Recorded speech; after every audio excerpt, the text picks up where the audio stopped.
Good evening, everybody.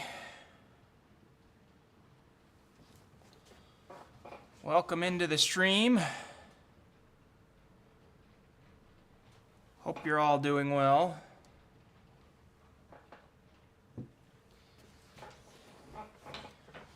How's everybody doing out there?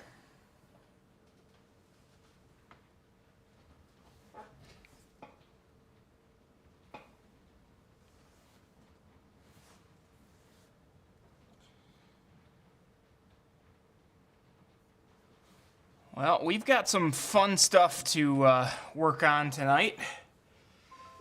This is a project on the workbench right now that everybody that tunes into the live streams normally has seen before, because, well, it came broken,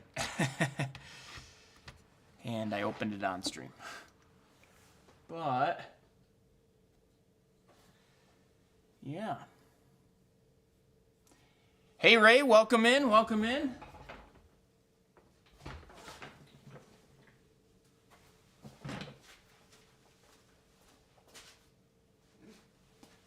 Well, yeah, so we've got a little bit to do with this thing, and got an unboxing to do, and then I've got some goodies that are a sneak peek for everybody that's tuned into the stream for tonight. But we'll start with the fun stuff, which is always an unboxing, right? This is nothing special, but at this point, I just always seem to have a box to unbox, so I save them for the stream. This one comes directly from Atlas, so that might give it away as to what it is for anybody that's tuned into the streams in the past. But yeah, this is replacement parts. Hooray. What a fun first thing to see. So we've got a replacement exhaust stack because somehow the one on this melted wildly. I don't know how that came to be, but it did. And then we really only needed one additional side frame for these things, but I got 4. So if I need to, I can replace them. I believe it's this one that's just kind of sad in there. It's not actually attached to anything. You can see kind of how loose it is in there, and that's because it's broken. For anybody who didn't watch that stream, unfortunately, when I received this locomotive, it was very, very damaged. It was on a USPS truck for quite a while, and yeah, unfortunately, came broken. So the seller was kind enough to give me a partial refund because I didn't want to return it. These are actually kind of tough to find. So I didn't want to return it. I wanted to see if I could salvage it, get the replacement parts for it, put it back together. So that's what we've done here, is collect the detail parts. I think I might still need one other thing, which I couldn't seem to find, which is a radiator grill. You see how this one's dented in, hopefully. If I tilt it like that, you can probably see it a little bit better. But yeah, unfortunately, this is dented in. But, oh, hey, let's check out the mobile camera. We got the railfan camera set up tonight, and we've got the newest completed locomotive on the head end of a train running around the layout. So if we want, we can kind of cut back and forth to this throughout the night and kind of do a little bit of railfanning while we're streaming. Thought that would be fun to have set up. Special shout out this gun that's going through the scene right now with the angled bulkheads on the end. My good buddy Jim just finished that project for me. He did a spectacular job. The bulkhead ends are scratch built out of styrene, and he did a fantastic job. So I'm super excited to have that gun on the train. If I get the chance, I'll try to highlight that the next time it goes around. We'll see. As long as things run smoothly. I had to take a couple cars off this train because I haven't run the layout in far too long. We'll put it that way. And had a couple cars pop off for some reason. But anyway, back to the workbench here. Hopefully you guys will enjoy the rail fan cam every once in a while throughout the night. And hopefully everything stays reliable enough to utilize that throughout the night as well. But let's see who we've got out here. We got Ray out here. And oh, hang on one second, guys.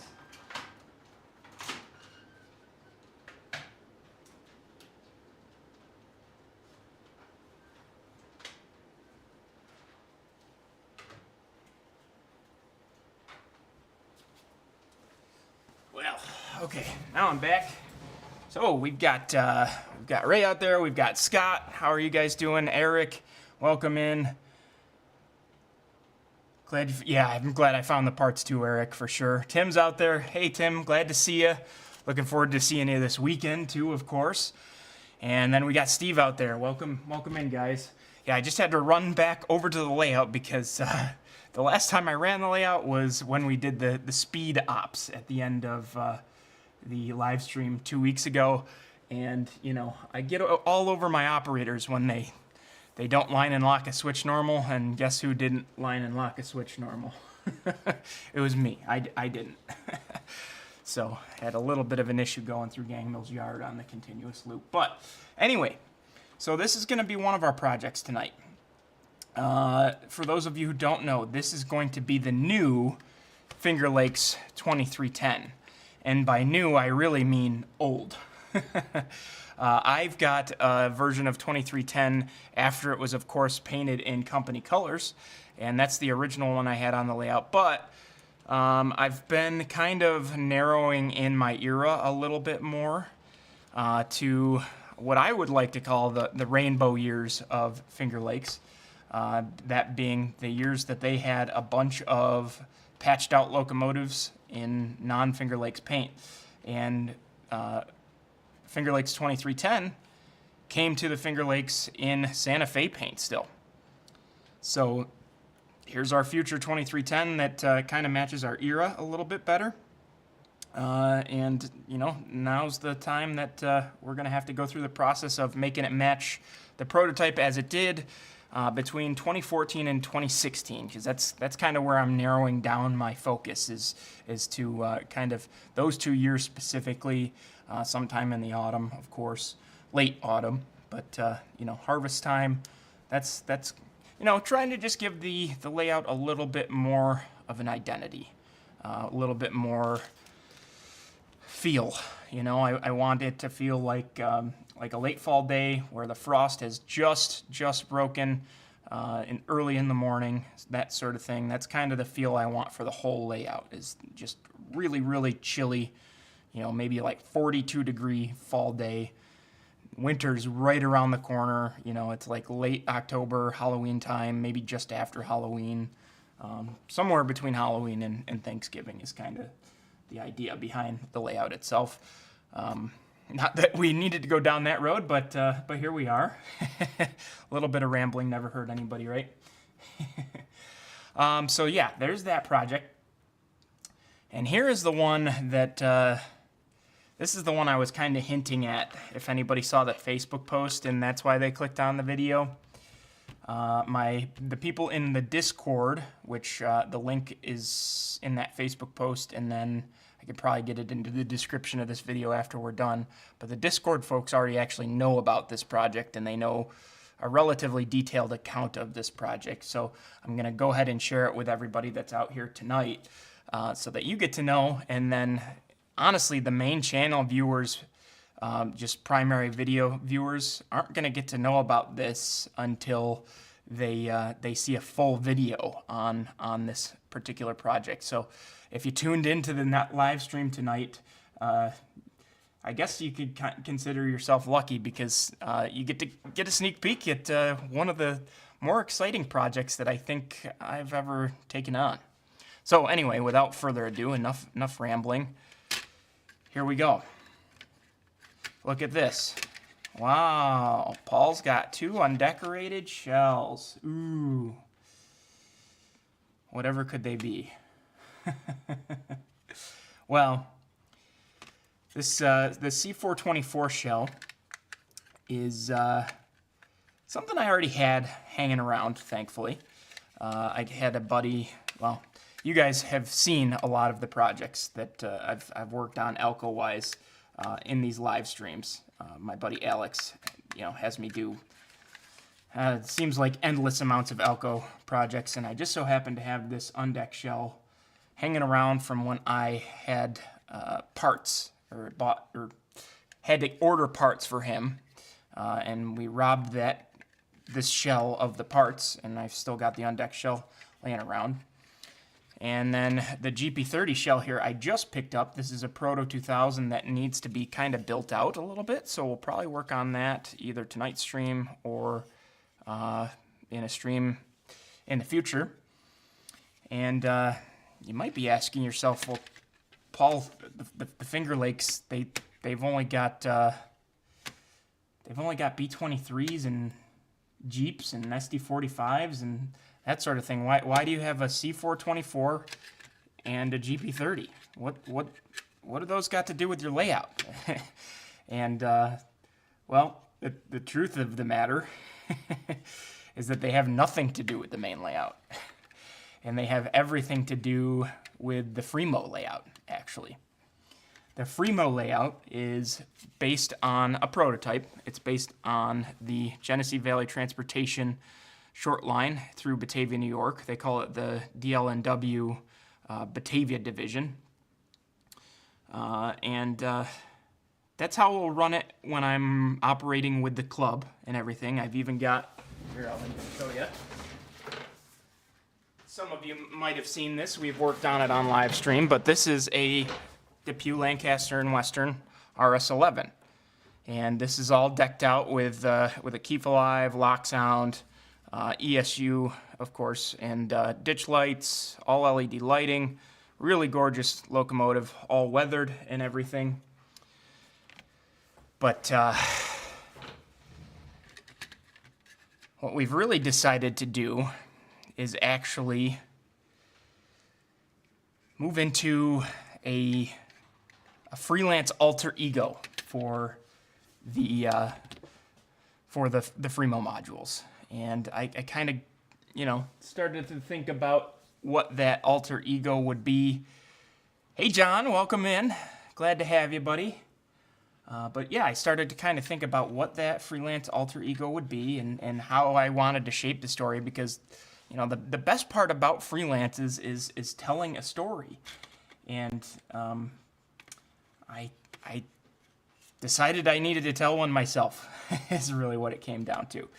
So, this freelance, I'll kind of try to run you guys through the story as best I can. Some of you may understand a little bit more railroad history than others. Some of you may even have a better understanding of the particular history that I'm referencing better than I do. But the backstory, we have to start with the Model Railroad Club that I'm in, which is the Genesee Society of Model Engineers. The Genesee Society of Model Engineers has their own freelance road, which is called the Buffalo, Rochester, and Pennsylvania. And it is kind of a what-if story where the BR&P, which, yeah, Lance would know, Andy. The BR&P, the original Buffalo, Rochester, and Pittsburgh, stayed independent. They never got bought out by B&O. They stayed an independent railroad all the way up through modern times, basically. The club models them in the late 70s, just after Conrail takeover. And it's a really cool, regional, kind of, we model a little chunk of it with a little bit of story there and everything. It's not an all EMD roster, but it's a very largely EMD roster, which is where this GP30 comes in. Well, you'll understand that in a little bit. And anyway, this BR&P runs, the same route that kind of the Buffalo and Pittsburgh and Rochester and Southern do now, but, as one contiguous main line still. And in 1983, 83, I think it is, during Conrail's reign, the D&H, Delaware and Hudson, I believe, filed a lawsuit, an antitrust lawsuit of some sort, complaining that they did not have the opportunity to interchange with any other Class 1s other than Conrail. They were completely landlocked. They weren't able to interchange with anybody but Conrail, which meant that they really had a tough time competing. The prototype story, what ended up happening is the D&H ended up with trackage rights over the Southern Tier Line and a couple of other routes to gain access to Buffalo. They also got access to a former Lackawanna branch. Well, actually, it was the former Lackawanna, Maine, all the way to Retzoff, New York, where they interchanged with the Genesee in Wyoming to get salt. They hauled unit salt trains out of there. So this is where my freelance story kind of differs from reality. The freelance story that I've come up with here is that because the BRNP, that is my club's road name, existed, the lawsuit was a joint venture between D&H and the BRNP, and the results of it was that they actually ended up with, okay, so it was before in 83. All right, well, yeah, great. I mean, that's awesome. But yeah, so essentially the story is going to be that because the two railroads went into the lawsuit together, the way it worked is there was still trackage rights given over the Southern Tier Line, but the Attica branch, which was a former Erie railroad, which ran from Attica, New York on the Southern Tier Line all the way to Avon, New York. The story will go that the Attica branch was actually sold to 50% D&H and 50% my club short line, which is the BRNP. So it's a 50-50 ownership scheme, which means that basically I'm going to do a 50% Alco roster that's all hand-me-downs from D&H and 50% EMD roster, which is all hand-me-downs from my club's freelance, the BRNP. So this GP30 is going to be a hand-me-down BRNP locomotive. This is going to be a hand-me-down D&H locomotive, and then we're going to fill out the roster a little bit more. I think ultimately I really only want like a 4-unit roster, but anyway, because they bought the Batavia branch, they now have interchangeability between the Southern Tier Line in Attica and the BRNP in Leroy, New York. And this little short line is kind of the bridge line between the two. So they've taken over all of the trackage that was originally, well, that ended up going to Depew, Lancaster, and Western on top of the Erie Attica branch. Whew, I probably lost about half of you with that story, but that's the story of my freelance. So I hope that you enjoyed hearing it. And we can kind of get into a little bit more of it because I've got some things to show you. I can show you the the paint scheme that the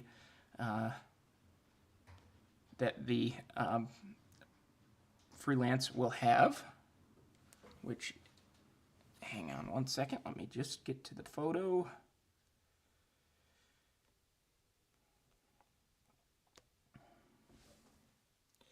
So this is the paint scheme that I've come up with.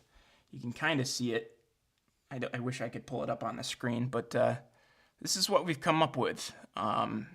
You might notice some familiar colors on it, even though the coloration is not the greatest, seeing it on camera. But these are the colors of Erie, the Erie Railroad, and their passenger scheme more specifically.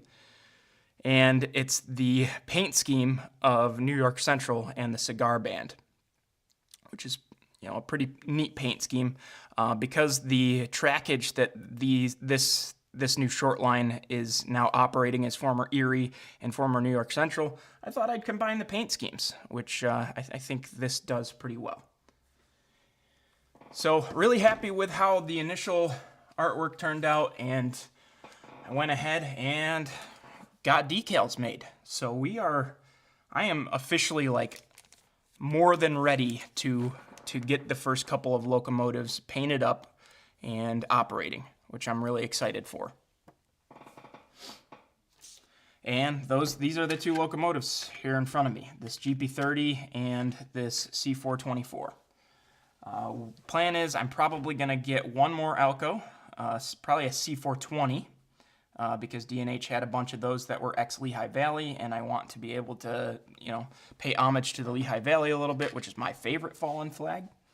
And then the power that is kind of quintessential for the BR&P, at least at the club, are high hood GP9s. So the second EMD that I plan on getting is going to be a GP9.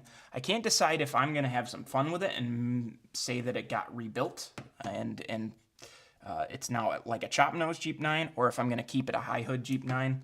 We'll see. Either way, we're going to have some fun with it, but there you have it. That's the plan for these shells. That's the plan for the alter ego for my Fremo modules, which I'm really excited for. And it also kind of opens up a lot of doors for possible future Fremo ventures, possible, offshoots or anything that I want to do if I get tired of these 4 modules that I'm building now. And, plenty of other options. So really excited for that. But, yeah. Let me know what you guys think about the freelance. I've been a prototype model railroader for quite some time. So this is, certainly a new venture for me and one I'm excited to embark on. I had fun building out that paint scheme. That was really cool. And had fun learning how to make the decals. So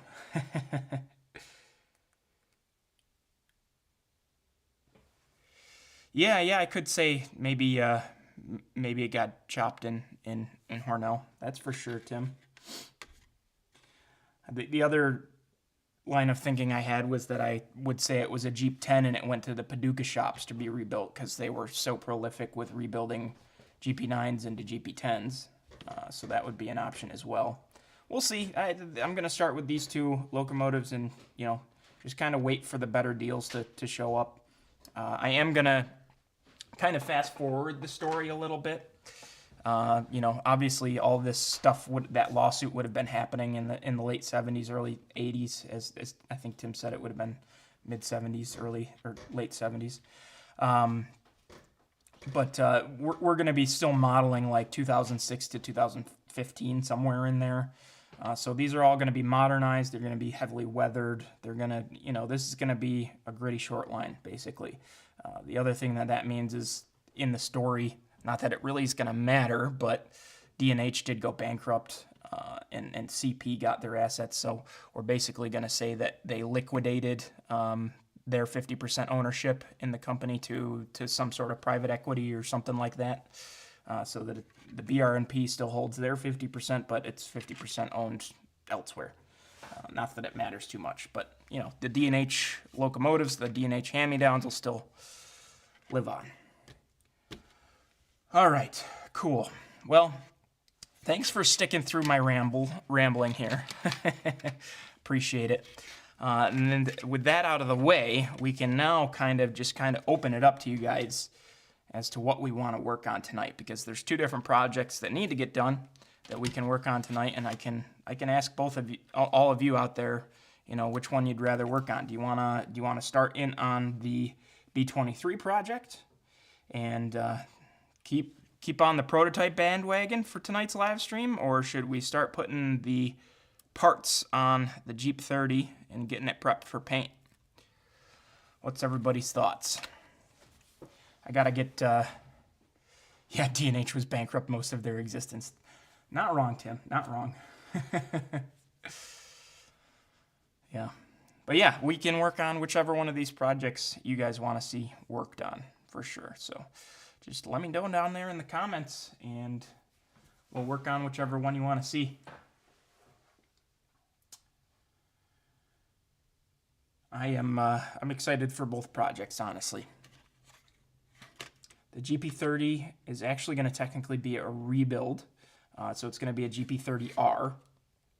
And basically, I'm going to follow the same program that all the Santa Fe and BNSF GP30s went through.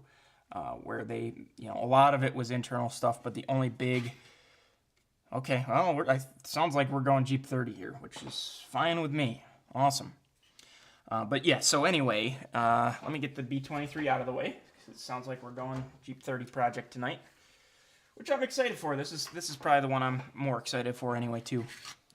But yeah, so BNSF, BN, Santa Fe, they all rebuilt their Jeep 30s because the electronics were not great. So we're going to say that this was also, BR&P did the same thing with their Jeep 30s that they had. And basically, from what I'm understanding, and if anybody out there knows more, I'm happy to listen.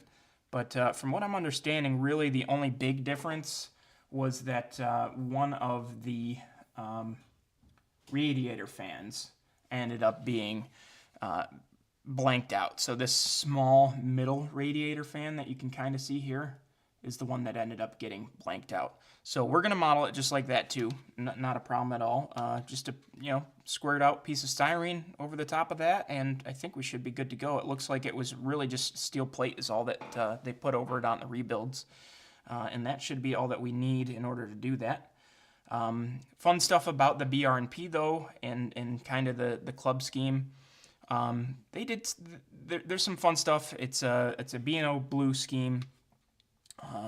This will be in the corporate scheme, the Genesee Wyoming Transportation Scheme is what it'll be in, and but it'll still have kind of the club's telltale signs. So the horn will still be the same as the standard club equipment, which is an RS5T, which is my favorite horn, and that sort of thing.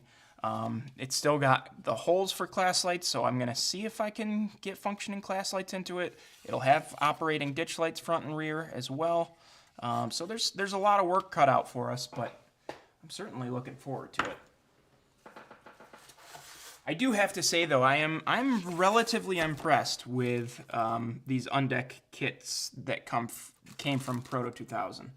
The only thing I'm nervous about is I know that these things have issues with gears going bad, and this has clearly never been run, which is a bit of a concern, but we'll see what happens. But yeah, there's a lot of really great detail in here. There's handrails, step boards, a bell. I mean, there's more than you could ever want in there. We got all of the glass that we should need. And then we've got all of the fans that we should need as well, which is really cool. I'm really impressed by the fact that these are separate fan blades, and then the covers themselves, which is pretty neat. There's different dynamic brake hatches, which is really cool, and a lot of really fun stuff. I'm looking forward to putting this thing together. I think it's going to be a bit of a challenge, and with that, we can just get started on it.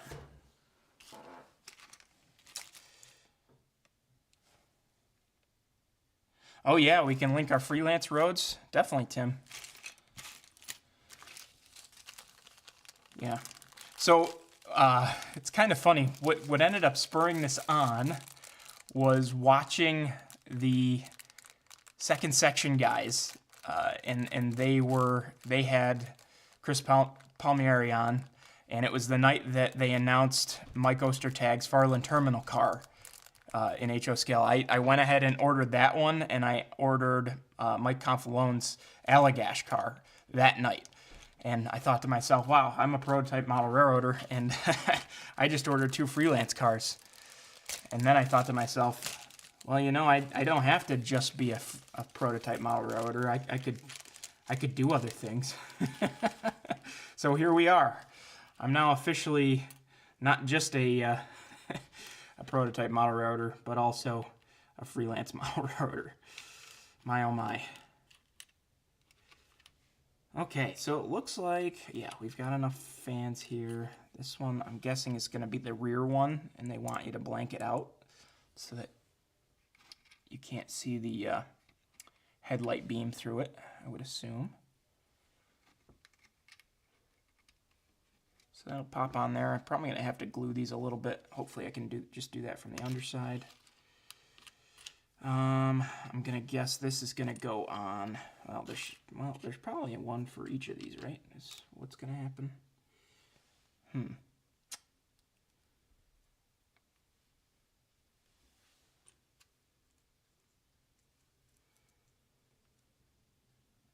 That is not. Oh, maybe this is supposed to be a blanking plate if it for. Yeah, that's exactly what that's supposed to be. That's cool. The only one I need to blank is this one though, and they just used a squared off sheet of sheet metal, so I don't need to worry about it too much. But okay, so this one. Did we get the fan in there? No, we didn't put the fan in there before we put that in. Uh-oh. Let's see if we can get that out.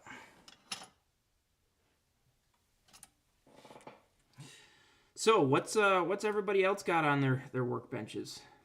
Let's hear what everybody's working on. Always love to not just sit here and work on my own stuff, but also hear about everybody else's projects, of course. All right, there we go. There's that fan. Put the blanking plate back in there. I think I just want to go ahead with a dab of Plastruct or something. Plastaweld. Where's my other stuff? Where's the good stuff? Here we go. The liquid poly.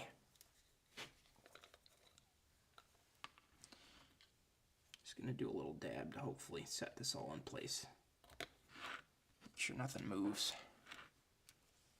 Do it with the rest of these fans as well.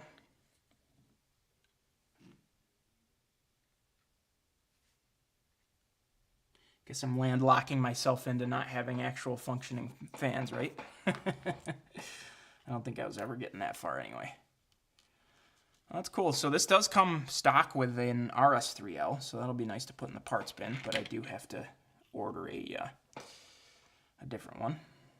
Lots of grab irons to put on here. It looks like we had lift rings as well. Lots of really, really great, fantastic detail for sure. I'm going to start with the fans tonight. I got to get a piece of styrene out so that we can cut down the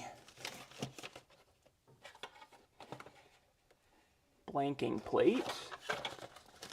Let me go grab that. I'll be right back.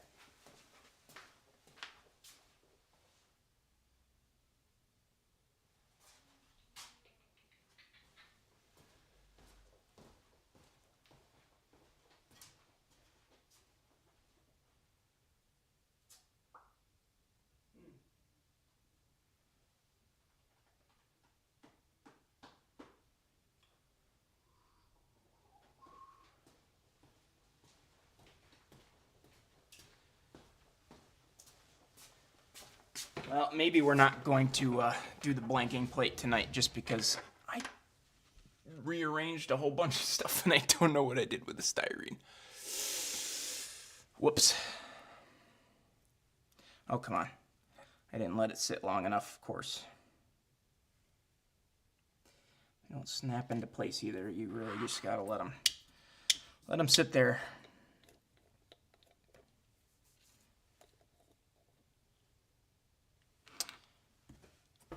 Oh, cars on the workbench. Oh boy, Tim.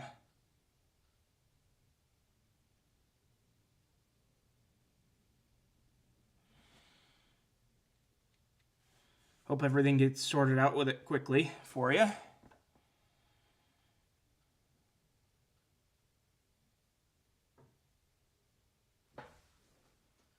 Awesome, Eric. Working on the main and the rest of your track laying there. Very cool, very cool. And Andy's working on the newsletter. And amongst other things, right, Andy? Okay, well, let's let those dry, and then in the meantime, we can kind of start to put on some of these grab irons. I'm going to get you guys zoomed in all the way here because we're working on some stuff that's kind of small. Let's see if this might be too far. Let's see. As long as I remember to keep you guys in frame, I think we'll be okay. Waiting on a radiator support. All right, well, hopefully it comes in for you soon, Tim. Okay, lots of grab irons to put in here. That is for sure. Hopefully they go in smoothly. That's all I can say.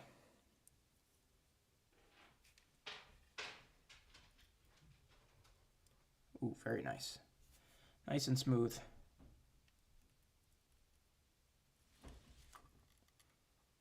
I better zoom this out because otherwise you guys are barely going to see anything. Hang on.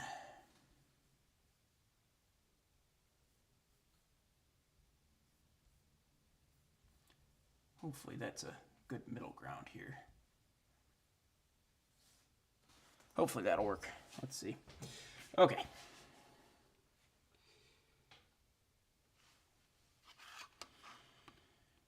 Yeah, problem is I don't know where to start with these things, if I'm being honest.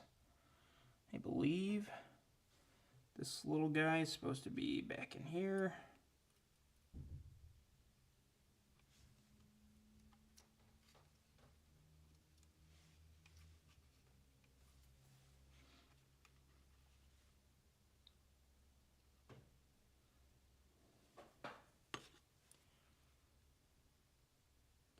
It's a bummer that it's not coming till then, Tim. Hopefully your brother can get the car down to you so you can make mics. Keep me posted though. Hopefully you can make it.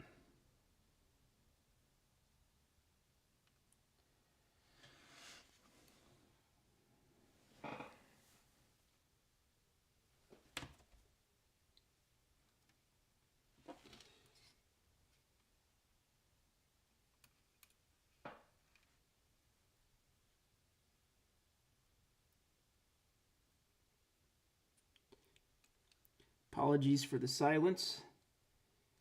Really trying to focus on getting this grab iron in there. It's not working out for me. I have to just wallow out the hole a little more.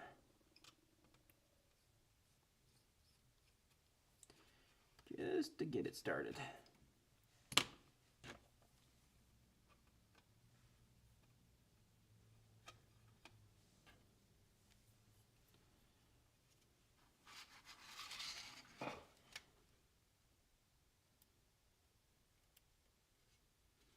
Oh, I just wallowed out the wrong hole. What a mess. Okay, hopefully that's right. A lot of these handrails, the tough part is that it's... I don't think it came with... It did. Let's see if I should be watching instructions here as I go or not. Okay, I do have a diagram that shows what I should be using. Awesome.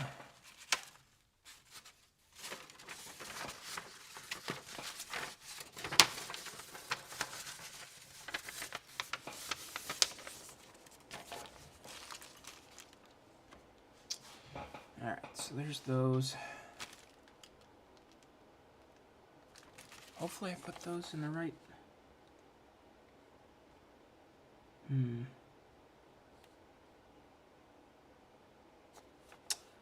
It's tough to know whether or not that should have been... This one should be here, or if it should be on this outside one. Joseph, yeah, this is a proto GP30 on deck that we're working on. I think it might have needed to be out here.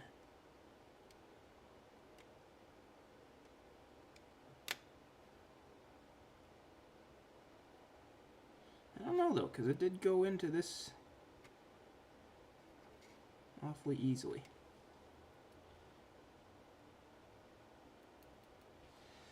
So I'm gonna go with that's where that's supposed to be, and then there's like a wider drop. Yeah, this one. It's definitely supposed to be these two holes here.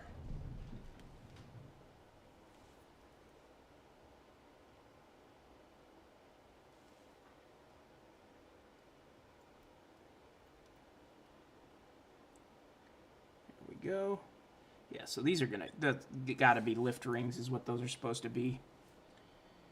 Okay, and then I've got a bunch of narrower ones here, which I think are supposed to be the ladders going up the back side. These lift rings, I think, are going to be a pretty big challenge to put in.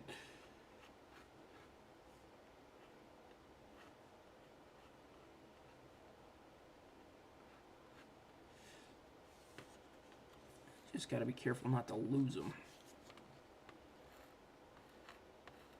They're so small that if I breathe on them wrong, I'm gonna.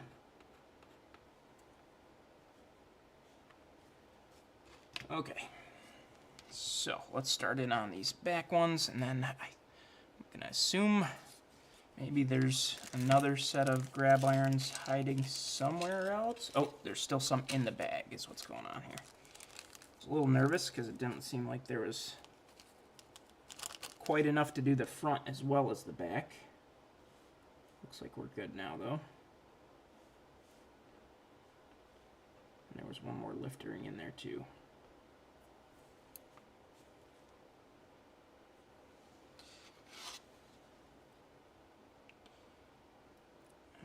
Let's see how easily these want to go in. They want to go in super easy. Am I going to be able to... Okay, I should be able to dab in just a little bit of plastic from the backside, hopefully to secure these once they're all in. Okay, here's a... Yep, that's a drop.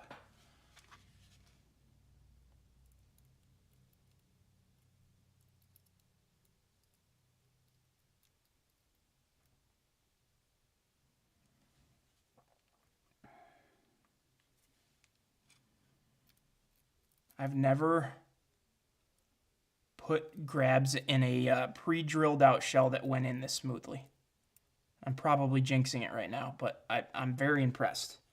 Half the time when a lot of times with these, like the Walthers mainlines ones you get now, which are, they say that they come pre-drilled and whatnot, they are not as smooth.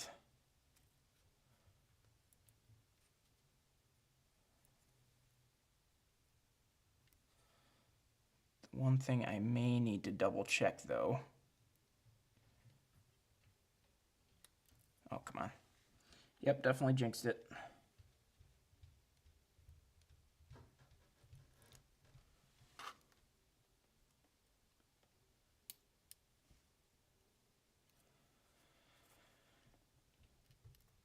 Yeah.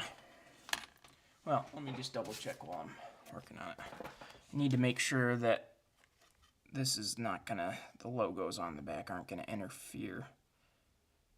Which I think they are. I'm using like the smallest size here. So I'm gonna have to forego putting in one of the grab irons until I've got it fully painted up.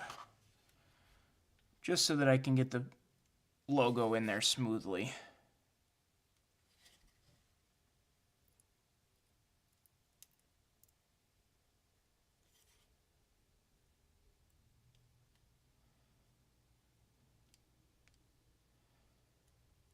Actually, you know what? As I'm thinking about it,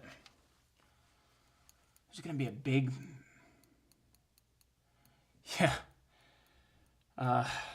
Yeah, Scott, I guess I'm lucky with it, but...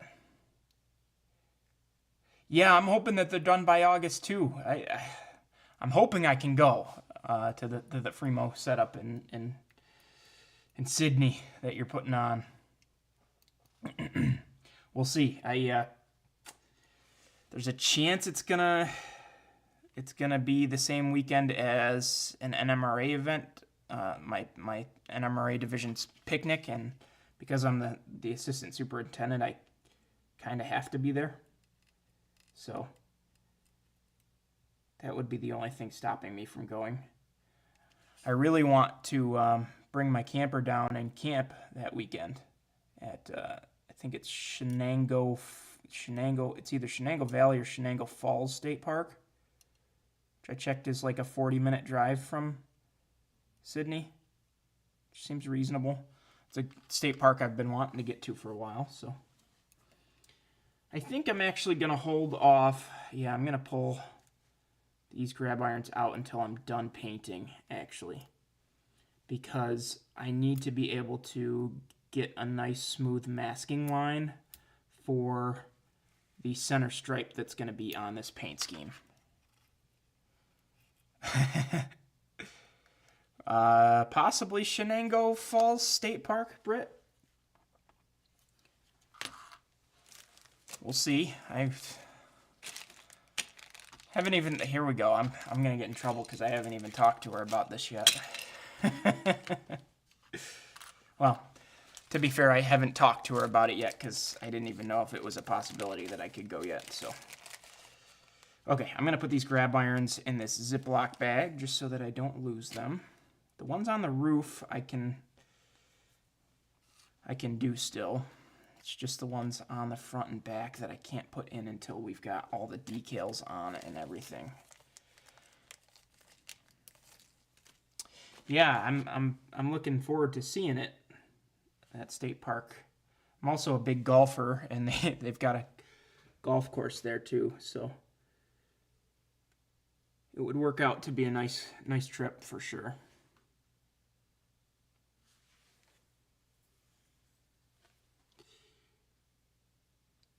Well, these lift rings so far going in well.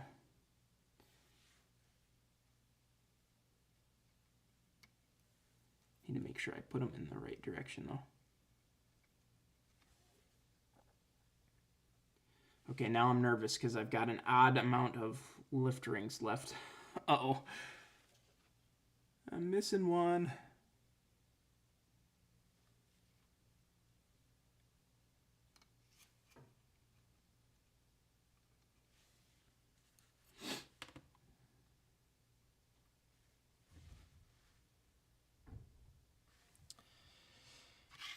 But yeah, I'm hopeful. Well, I should have tracked down and running by July because that's our goal for these club modules. So I'm hopeful to get, you know, one good shakedown in at the Genesee County Fair, and then, you know, I'll probably bring the modules relatively unscenic to the August event if I'm able to make it. Of course. Finding grab irons everywhere, that's not a good sign.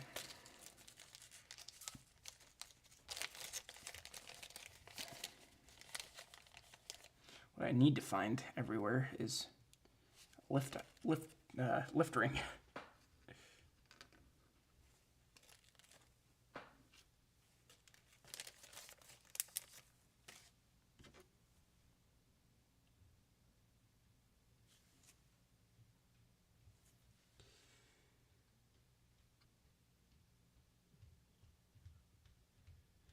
There we go. Okay, so I need one more lift ring, which seems to be MIA, which is not great. Where's that baggie? Tell me it's hiding in here. Nope, it's not. Uh-oh.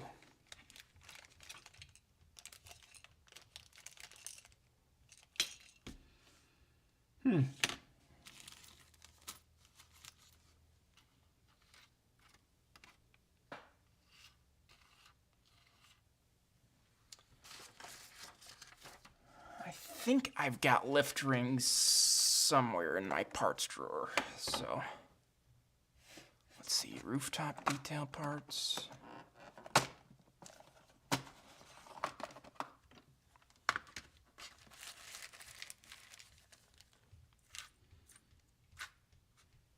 So here's the other idea that I've got for this thing that I'll share with you guys. Maybe you guys can decide whether or not I'm actually going to do it or not. What is this CAD glass for? I don't even know. Come on, show me lift rings. Ah, phooey. Oh, I'm short a lift ring. That's a bummer. Well, anyway. This is part of the reason why I'm somewhat impressed with this kit. And that's that you get so many extra options. Like, they've even got this kit that's got the the low nose headlight. Hey, Joey. Welcome. It is in your name, isn't it? So I think I actually want to go with the low nose headlight version, but I'm not sure because well, maybe I don't want to. Maybe I just talked myself out of it. Because the logo that I have goes like right dead center on the nose. So maybe I'm not gonna go with the low nose version, although it would be really cool. Just don't think it's gonna work out. But it's so cool that, I mean, boy, they just don't do undeck kits like they used to. Put it that way. I wonder when this one was built, or when this one was manufactured. Curious.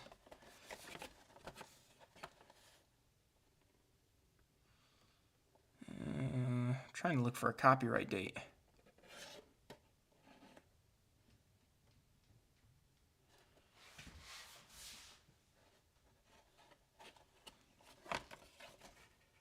Proof of purchase.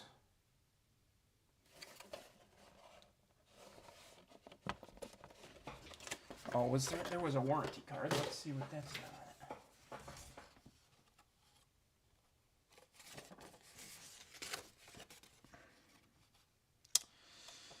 it.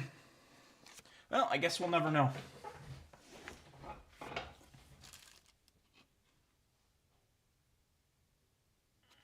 Yeah, I've always for some reason, I've always dug low nose locomotives. I don't know why, but I have. All right, well, I don't know where this other, but yeah, I've even got like a nice brass blanking plate for the high headlight too. Like, you know, there's riveted detail in there, which is insane. That's I used that on my SD45 project that I did.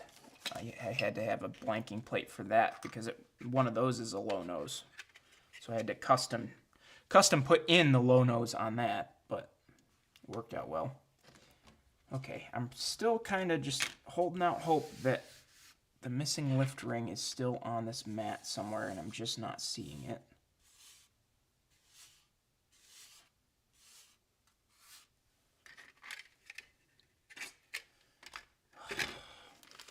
That is such a bummer. Oh well. Okay, so what I need to do now is actually get them secured in, because they're just kind of loose fit right now. So I'm just going to kind of one by one take them back out. Put a dab of Plastruct on there, or liquid poly, excuse me, and pop them back down in.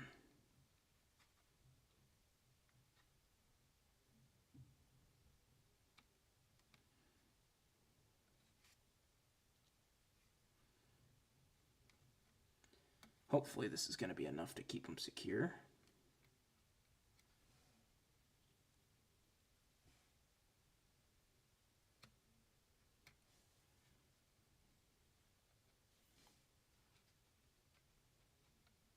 These fine pointed tweezers are really coming in handy to do this. I wasn't looking forward to trying to attempt to do this, honestly. But they're making it easy.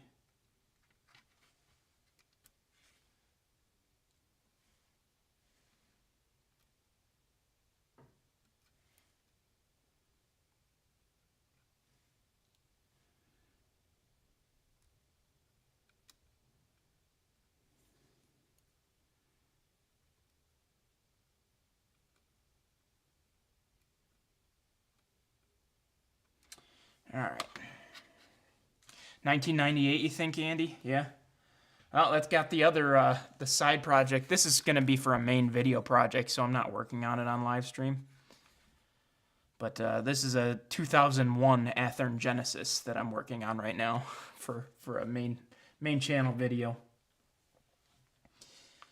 That one I'm waiting on a couple more detail parts to get here. I was planning on using CMR plows for it. And then they just suck. I'm very, very disappointed with how the quality of those plows. They are not good at all. There's print lines in them everywhere. It doesn't look like they were properly cured. Just an all-around disappointment. All right, carefully put those back in. This is where I'm a little too jittery.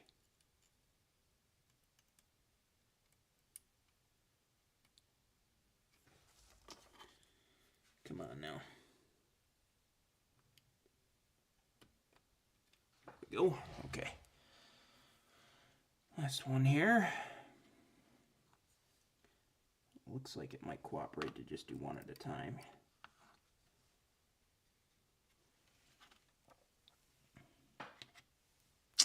Yeah, so NYS&W, it looked like you already had a handful of people really interested in that Fremo event, which is awesome. We can fill up, whatever banquet hall I think you said it was with Fremo. That'll be a lot of fun. We are hard at work up here in the Rochester area, trying to put together a Fremo event here as well, which will be really fun once it's ready to go. Joey, we don't need to talk about how many NS locomotives I have. I don't have a problem, I swear. I have a problem. Joey, my wife's watching. No,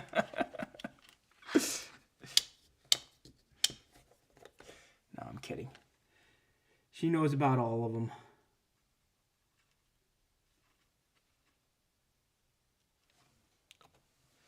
Okay, I'm going to put these fans in.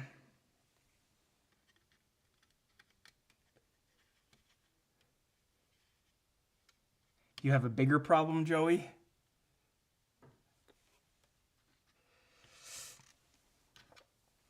I think I used the wrong. So these have got flat sides on one specific side.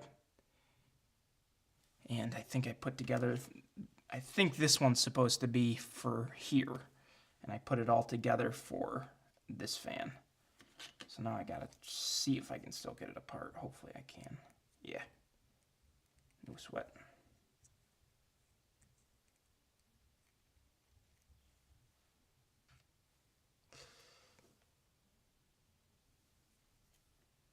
No, this one doesn't have the fans that spin, Andy. This is just, yeah, there's nothing on the drivetrain. Well, that's why you're the president of the Buy More Trains Club, right? There we go. Okay, so that's where that one's gonna go. Oop. Dab a little bit of Plastruck down here. Liquid poly, I should say. I don't know why I keep saying Plastruck. That's the brand. Well, that's a brand. Not even the brand I'm using.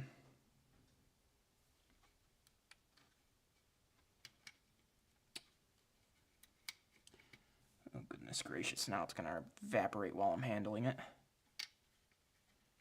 There we go.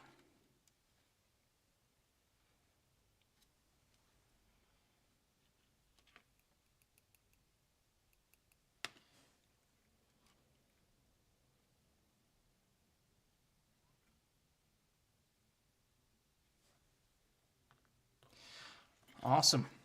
Yeah, I'm looking forward to it. Hopefully I can make it. Like I said, I hope that our picnic doesn't end up being the same day. We shall see. I've sent a message out to the guy who's going to book the pavilion we use for our picnic today. I was like, hey, did you book it yet? He's like, no, I'm going to go book it tomorrow. And I did say to him right at that point that I was hopeful that I would be able to make it to your event, so maybe he'll do the weekend after or the weekend before. Well, actually, hopefully not the weekend before, because I'm supposed to be possibly going to a baseball game. We'll see.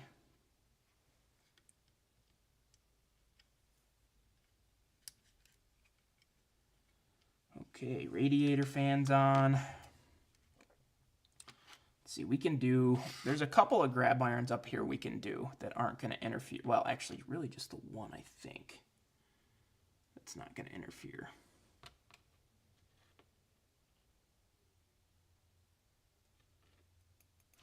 There's people with far more training. Yeah, like Heath himself. Could probably buy a house if he sold all his 40-foot boxcars. Hey, Dennis. Welcome in, my friend. Okay, let's see. What other detail parts can we throw on this thing? Maybe I'll go searching for some styrene so I can blank out this empty grill.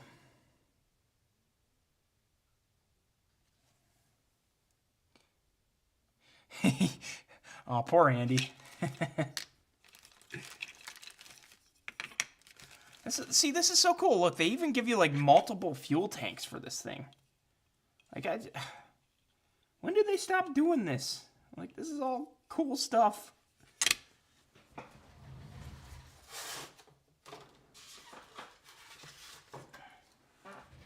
It's interesting. There's literally 3 different size fuel tanks. That's so cool. I'm almost tempted to actually use one of the smaller ones too because, you know, I'm modeling a short line.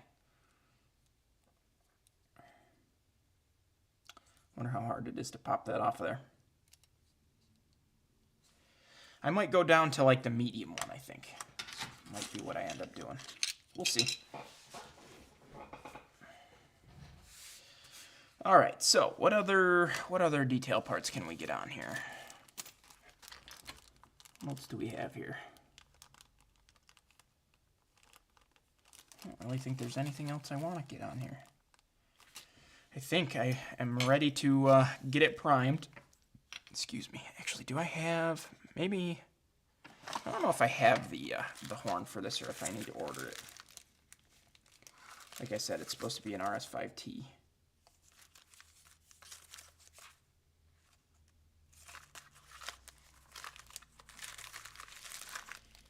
Yep, gotta order the horn.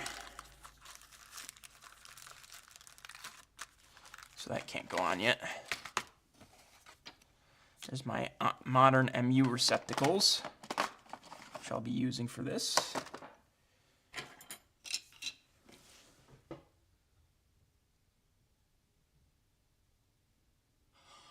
Oh, yeah, they know the whole story. Now, Dennis, I took them through the spiel.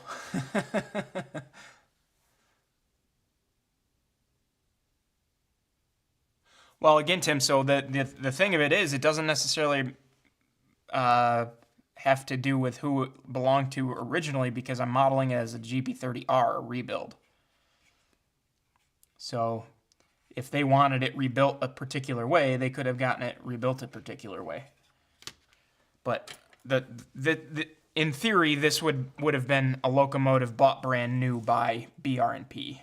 So it's really up to us, you know, as to what we do.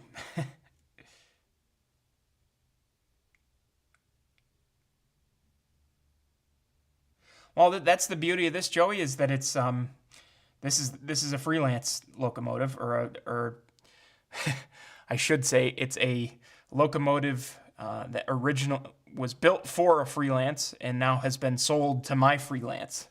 So I've got a little bit of artistic license to do whatever it is I want to do. And I think I want to do the smaller fuel tank because it's kind of cool. Makes sense for a short line to have a smaller fuel tank. The company that it would have been bought from probably would have wanted to have a smaller fuel tank as well, just because of the clearance issues with the longer ones, and you know, having some bad track that it needed to traverse every once in a while. So probably would make sense for sure. Okay, well, this is as good as this is getting for now, I think. Your artistic license is your budget. Hey, makes sense. I did debate the possibility of buying one of the brand new scale trains GP30 rebuilds for this project, but they're going to be too expensive. Is really what it comes down to. You know, speaking of budget, for not my primary locomotives, for just a little side quest.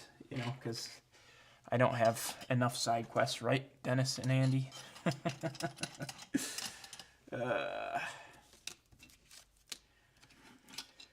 Yeah, so it was going to be too expensive of a side quest to go for the brand new one. Did you hear that, Britt? You should be happy that I didn't go for the brand new one, right? All right, let me make sure I put some of these in safe place. Track so bad it's not even there anymore. Yep, you're right, Tim. That's what I'm modeling.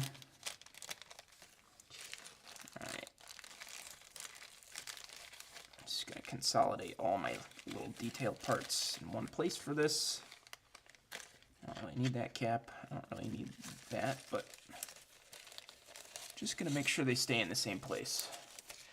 And since we're as far as we need to go with that, I am going to dive into the B23 project for the rest of the time we've got tonight. I have yet to open this thing, which is making me a little nervous. I'm not going to lie. I'm still kind of trying to keep an eye out for that missing lift ring as I'm moving about the workbench here.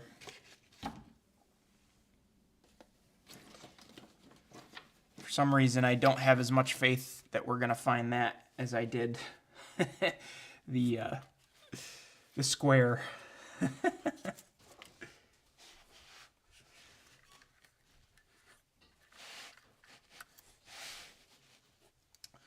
Okay, I need a screwdriver.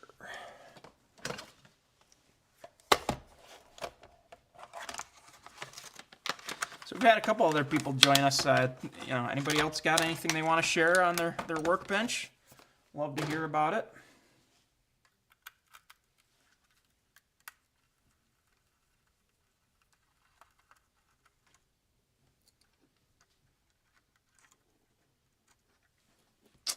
Let's check something else here while I've got you guys on. Wow.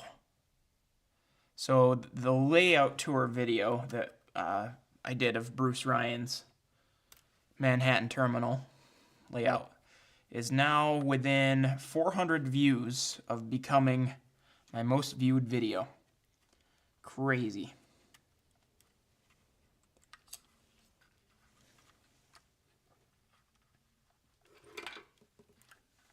What a fantastic layout that is, though.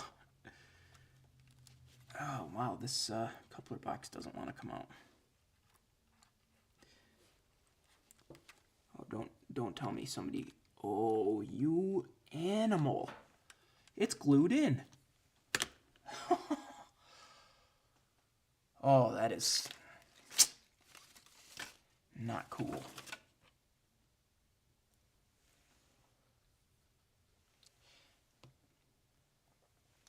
Appreciate that, Andy. Thanks for saying that. I worked hard to film that video. That was probably some of my... Hey, I found it! No way! I found the lift ring. Hot dog. Satisfaction. That's what that is. Something like that usually would just eat at me for the rest of the night. Yes.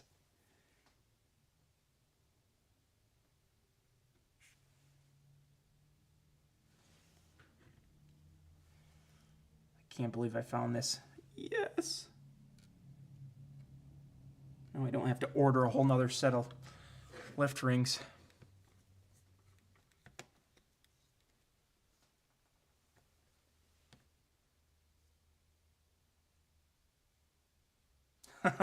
Getting into DCCX. All right. That's cool. Hope it's worth your while.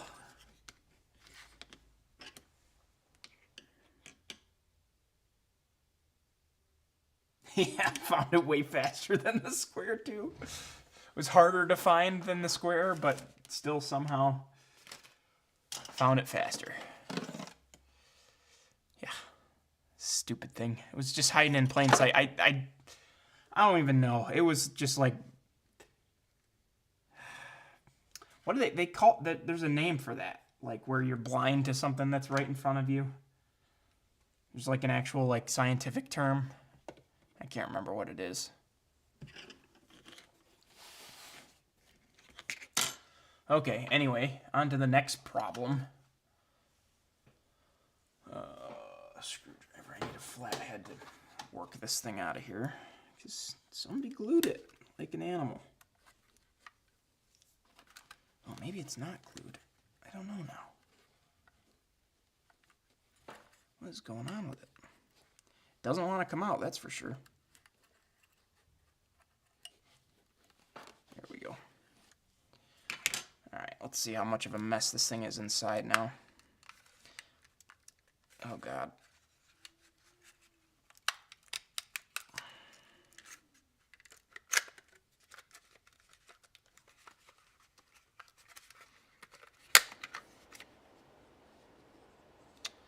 Okay, not as bad as I thought, thankfully. Does it already have a speaker in here? Oh, that's marvelous. Okay, so really I literally just have to hot swap the decoder out of the original 2310 and into here when the time comes. Which I could do that now and actually just see how things are gonna run. Oh, so here's another exciting thing that I think I'm gonna do.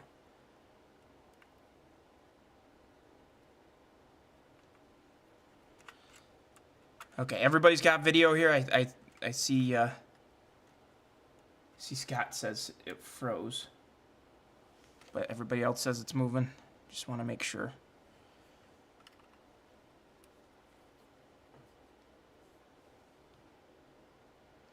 Interesting. I have the stream itself open on my phone just so I can have the chat right in front of me, and then my computer's also got it off to the side, and the chat stopped scrolling on the phone for some reason. Oh, isn't that funny? Now the front coupler doesn't want to come out of my 2310.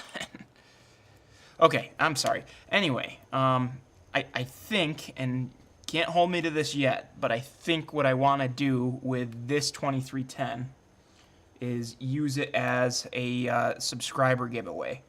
I think as I near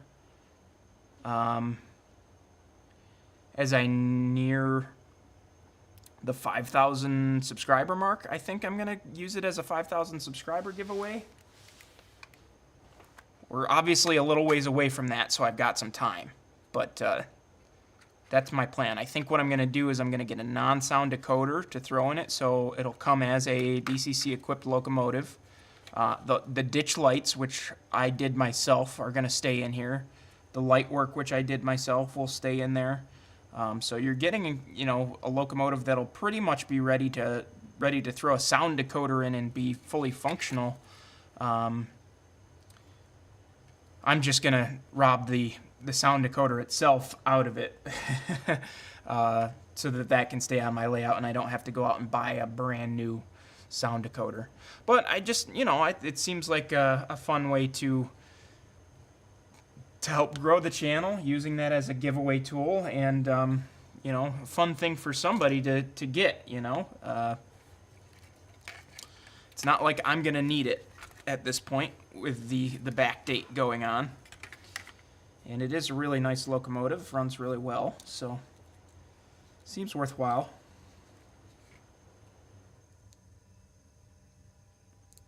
What do you guys think? Good idea? Somebody walks away with a free Finger Lakes B23-7.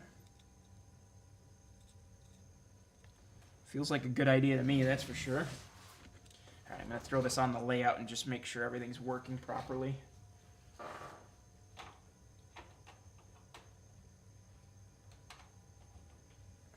You guys will be able to hear it.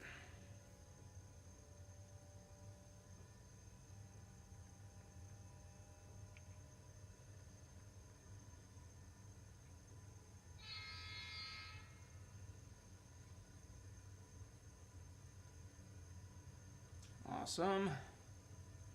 It's moving around. Speaker works. We're good to go. Cool. All right. So we're good on the chassis other than the one side frame that's busted. I'm gonna put this back together just so that I don't lose anything.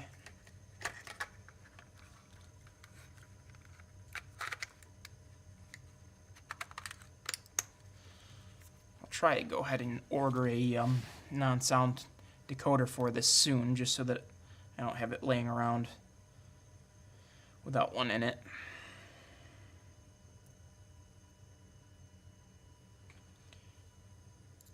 Don't want to run the risk of putting it down on the layout and forgetting that it doesn't have a decoder in it. That would suck.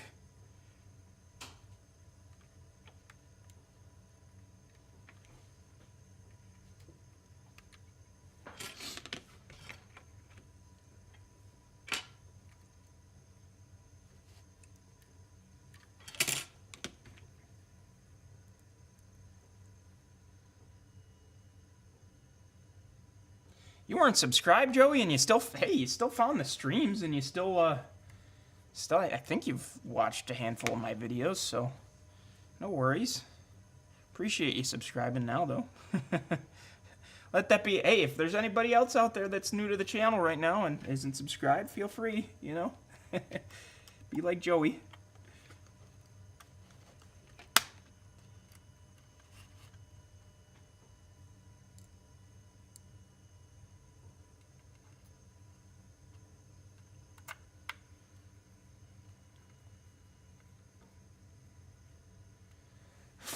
Free stuff that isn't your stuff is always a good idea, NYSNW, yeah.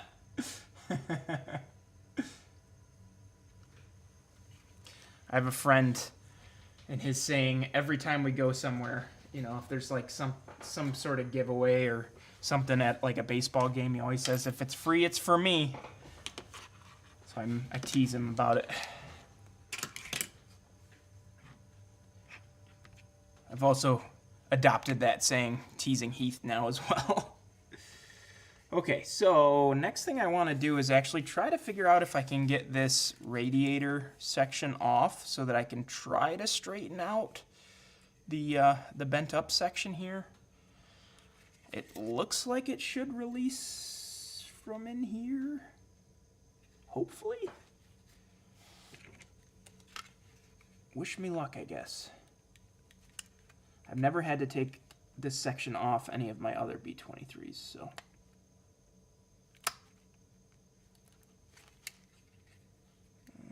Okay. I don't see anything else that it should release from back there, but also I should probably just take the light out and check. Oh wow, that's interesting. This is all like painted yellow.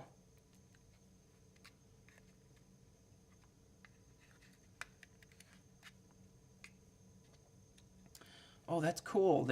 I wish I would have thought of that. Whoa! Whoops. Well, I hope I have a spare rear light housing for a B-23 hanging around, because that just busted.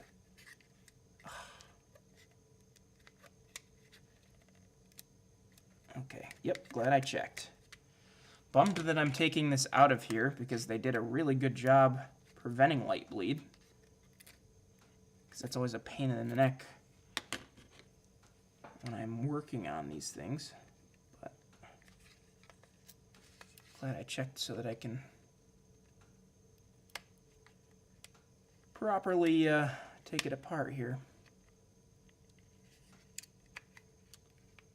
I was hoping I was just going to be able to get a brand new radiator section for this thing. Couldn't find that part anywhere though.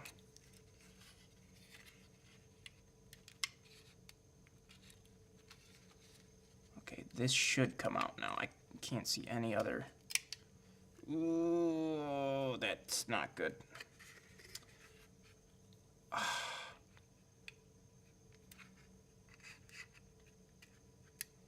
Come on, just work out of there cleanly. Please. Okay. I don't know how well I'm going to be able to straighten that out.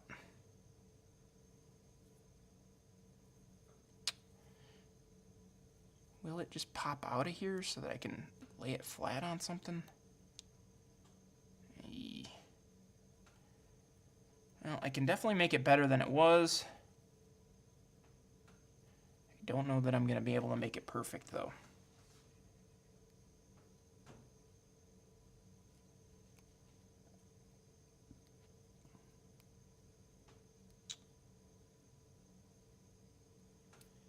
Will you pop out of here?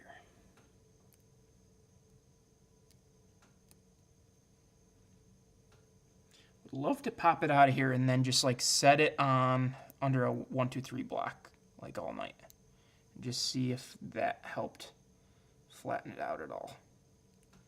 But I don't want to break it either.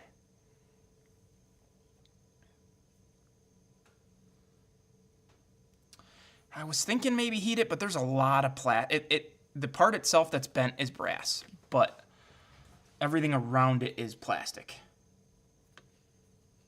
which scares me a lot because it's very thin plastic. And like I said, I could not find a replacement for this.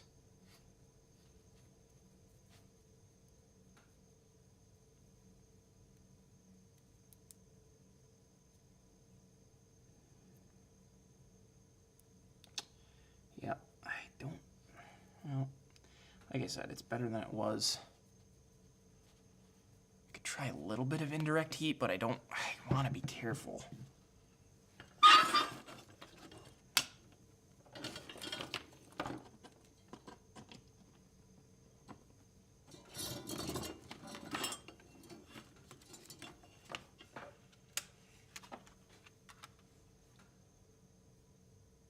Wood block and a burnishing tool. The problem is I still can't get it out of this housing, the plastic housing.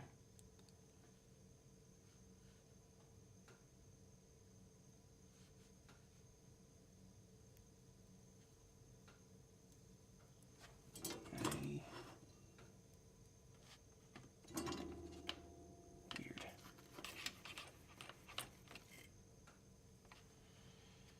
All right.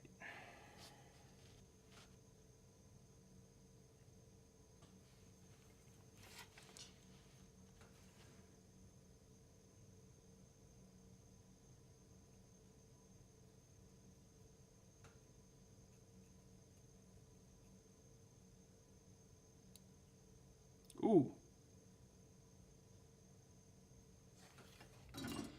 It popped.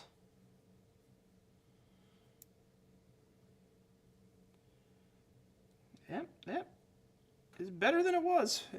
That's encouraging. Let's see. Just a little.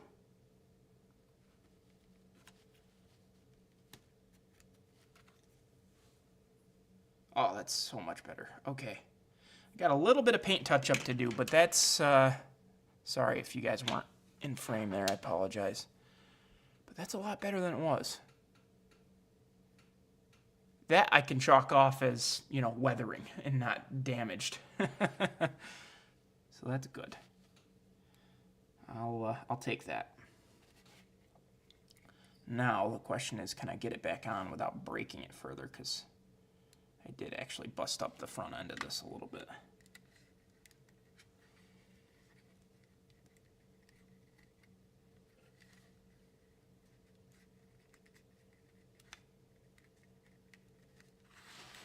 Oops.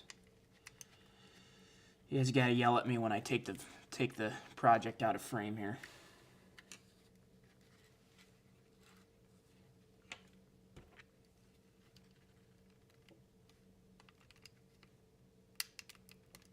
Come on.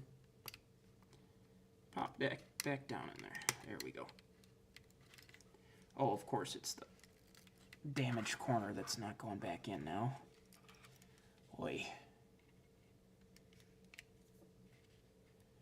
Come on. Don't do this.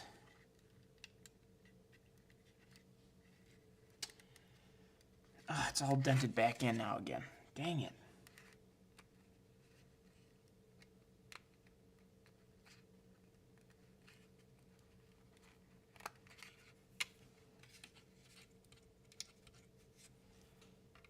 Let's see if I can just get under there with the...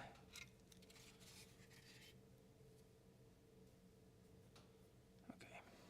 If I can get it to stay popped up.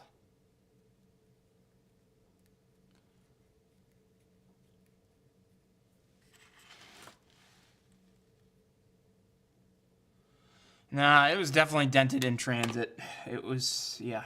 This is a part of a larger issue, without a doubt. All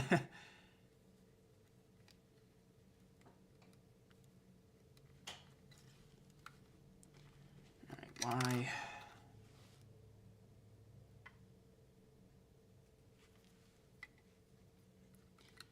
Cooperate with me, please.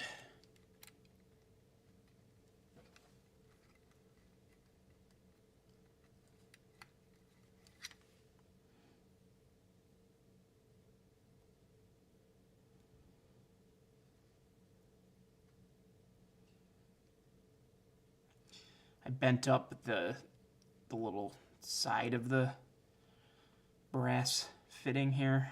I'm just trying to get it back to as flush as I can, because I think that's what keeps catching, not allowing it to go back in properly. Okay, I think I got it now. Fingers crossed.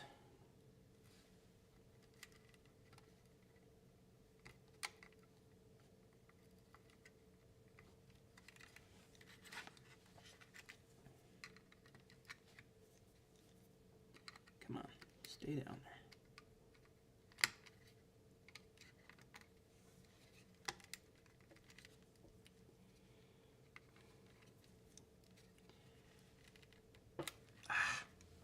Almost. Almost got it.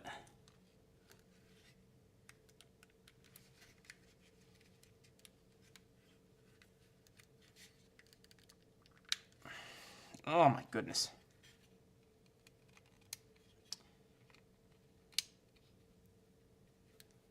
Come on.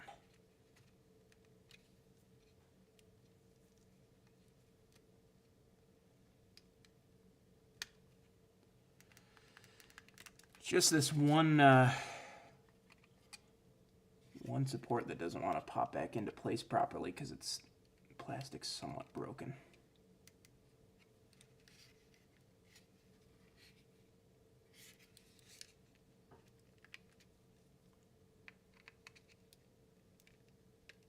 There we go. Okay, well, better than it was. Not perfect though.